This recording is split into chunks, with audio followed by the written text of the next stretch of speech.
ይፈልጋል።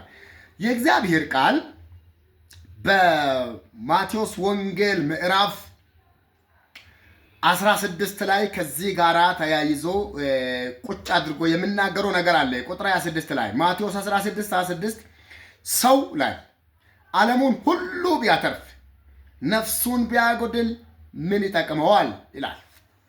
አያችሁ፣ ቢያተርፍ ይላል። ቢያተርፍ ይሄ መልእክት ሰውን ሁሉ ነው የሚመለከተው። ለሰው ሁሉ ጥቁር ቢሆን ሰው ነው፣ ነጭ ቢሆን ሰው ነው፣ ወንድ ቢሆን ሰው ነው፣ ሴት ብትሆን ሰው ነው፣ ደሃ ቢሆን ሰው ነው፣ ባለጠጋ ቢሆን ሰው ነው፣ ታዋቂ አዋቂ ጎበዝ የዓለምን ዝና ያተረፈ ቢሆን ሰው ነው። ሰውን ሁሉ የሚመለከት መልእክት ነው። ለሰው ሁሉ ለሃይማኖተኛ ብንሆን የተማረ የተመራመረ ፈላሰፋ ቢሆን ሰው ነው። ሁላችንን የሚያግባባ ሁላችንም ሰዎች ነን። የሰውን ልጅ ሁሉ የሚመለከት አንድ ወሳኝ መልእክት ልንገራችሁ ዛሬ። አንድ በጣም ወሳኝ ነገር ማትረፍ የሰው ሁሉ ፍላጎት ነው። ማትረፍ የሰው ሁሉ መሻት ነው። ማትረፍን የማይፈልግ የለም። በፖለቲካው ዓለም ፖለቲከኞቹ በፖለቲካ ዓለም ማትረፍ ይፈልጋሉ። ነጋዴው የሚሮጦ የሚለፋ የሚወጣ የሚገባ ለማትረፍ ነው። ሰራተኛ ማትረፍ ፈልጎ ነው። አንዳንዱ እውቅናን ማትረፍ ዝናን ማትረፍ ፈልጎ ሊሆን ይችላል።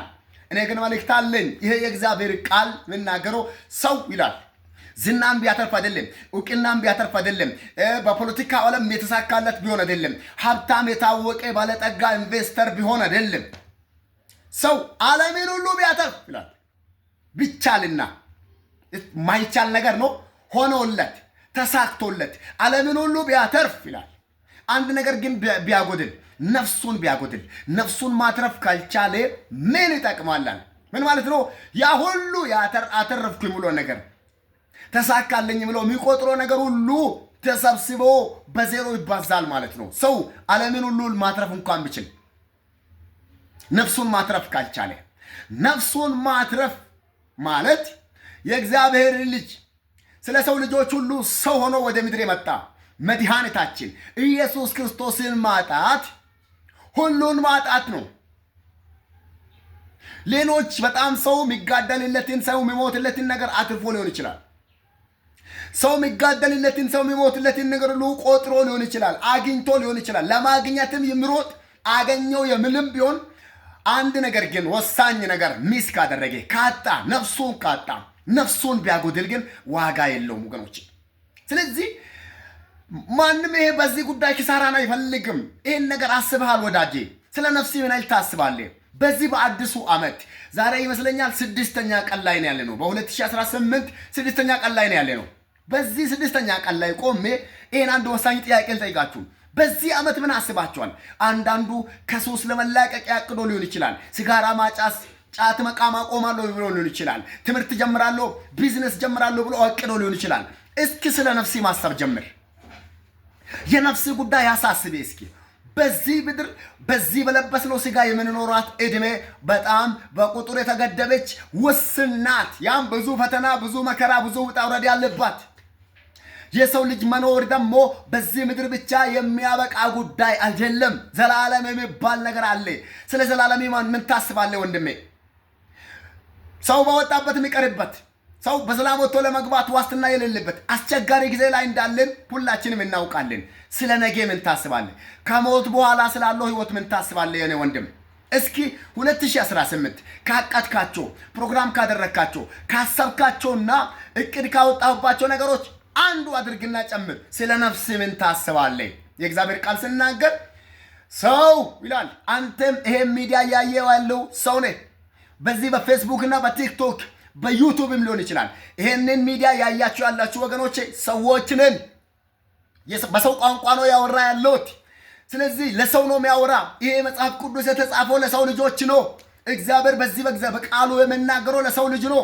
የሰው ልጅ እግዚአብሔርን እንደሚገባ እንዲያውቀውና እንዲከተለው የተጻፈው ነው ይሄ የእግዚአብሔር ቃል። ሰው ዓለምን ሁሉ ቢያተርፍ ክርስቶስን ካጣ ዋጋ የለውም። ኢየሱስን ማጣት ሁሉን ማጣት ነው። ሰው በክርስቶስ አምኖ ካልዳኔ ነፍሱን ካላተረፈ ዋጋ የለውም።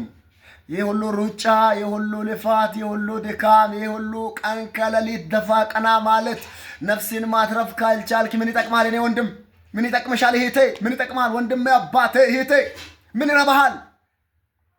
አንድ ቀን እቺን ዓለም ትሰናበታለህ።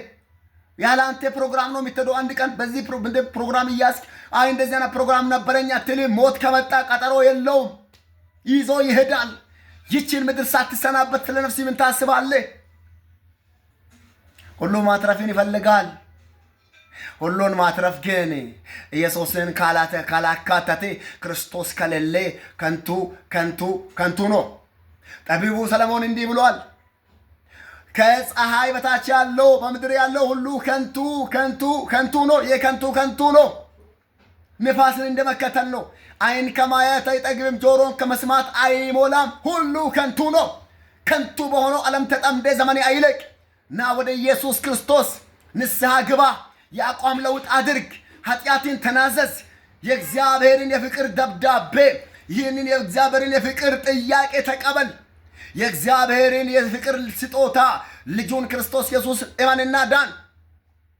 ክርስቶስ ኢየሱስን ማግኘት ማትረፍ ብቻ አይደለም፣ መትረፍ ነው። ሰው ለማትረፍ ነው የሚለፋ የሚደክመው። ማትረፍ ማለት መትረፍ ማለት አይደለም። ብርን ብታተርፍ ተረፍክ አይደለም።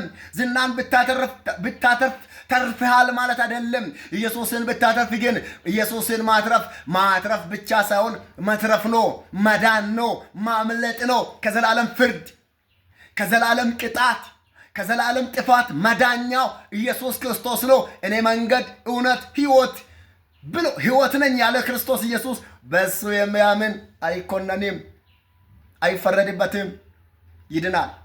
በእርሱ የማያምን ቃሉ እንደምናገር አሁን ፍርድ ስር ነው ያለው። ሌላ ፍርድ አያስፈልግም። ኦልሬዲ ፍርደኛ ነኝ ክርስቶስ ከሌለ። ስለዚህ እግዚአብሔር በፍቅር ያንን ሁሉ ዋጋ የከፈለው ከዚህ ፍርድ እንድትድን ነው።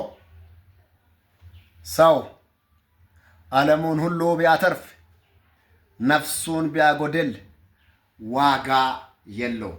ስለዚህ ኑ ወደ ኢየሱስ ክርስቶስ። ዛሬም እግዚአብሔር ይህንን የፍቅር ጥሪ ድምፁን ከፍ አድርጎ በሕያው ቃሉ ይጣራል። ይህንን ድምፅ ችላ ማለት፣ ይህንን ድምፅ መናቅ፣ ይህንን የእግዚአብሔርን ቃል መጣል መናቅ እንደ ቀላል ችላ ብሎ ማለፍ አንድ ቀን ዋጋ ያስከፍላልና ቀን ሳለህ ልብ ምቷን ሳታቆም እስትንፋስ ቀጥ ሳይል ወደ ኢየሱስ ክርስቶስ ና፣ ኃጢአትን ተናዘዝ። የእግዚአብሔርን የፍቅር ጥሪ አሜን አቤት በል፣ አሜን በል። ልድገሞ፣ የእግዚአብሔርን የፍቅር ጥሪ አቤት በል፣ አሜን በል። ኢየሱስ ክርስቶስን የነፍሲ ቤዛና አዳኝ አድርገ ተቀበል። ያኔ ማትረፍ ብቻ ሳይሆን መትረፍ ይሆንልሃል። የሰማነው ቃል ለሕይወት ይሆንልን። ጌታ እግዚአብሔር እናመሰግናለን። ይህን ቃልን የሚሰሙ በዚህ ፕላትፎርም በኢየሱስም መትረፍ ይሁንላቸው። ከፍርድ ከኩነኔ ከጥፋት የሚድኑበት መዳኛ ይሁንላቸው። አቤቱ ይህ የፍቅር ጥያቄ የፍቅር ጥሪ ለሰው ሁሉ እግዚአብሔር አምላኩ በልባቸው ያስተጋባ፣ ለፍርድ እንዳይሆንባቸው በኢየሱስም ጸለይኩኝ። ክብር ሁሉ ለስም ይሁን በጌታችንና በመድኃኒታችን በኢየሱስ ክርስቶስ ስም አሜን። የሰማይ አምላክ እግዚአብሔር ባርካችሁ። ያመናችሁ በእግዚአብሔር ቤት ያላችሁ ቅዱሳን ወገኖች ይህንን የወንጌል መልእክት ዋጋ አትከፍሉበትም። ለሌሎች ሰዎች ሼር አድርጉ። ይሄ የእግዚአብሔር የፍቅር ጥሪ ለሰው ሁሉ ይድረስ። ይህን ስለምታደርጉ እግዚአብሔር ይባርካችሁ። ሰላም